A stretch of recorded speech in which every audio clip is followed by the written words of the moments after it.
बाजार अपयश आणि त्यावरील उपाय. कधीकधी बाजारात संसाधनांचे योग्य वाटप होत नाही. यालाच बाजार अपयश असं म्हटलं जातं.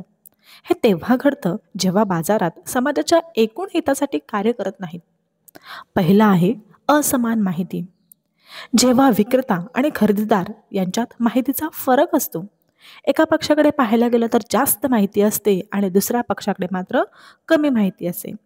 उदाहरण द्यायचं झालं तर वापरलेल्या वस्तूंच्या बाजारात विक्रेत्याकडे खरी माहिती असते, पण खरेदीदाराला ती माहिती नसते. दुसरं, सार्वजनिक वस्तू.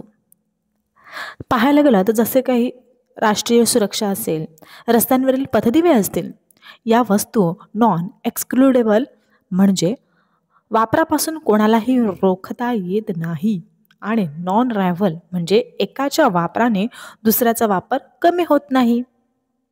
तिसरा आहे बाह्य परिणाम. उत्पादन किंवा उपभोगामुळे तृतीय पक्षावर परिणाम होतो.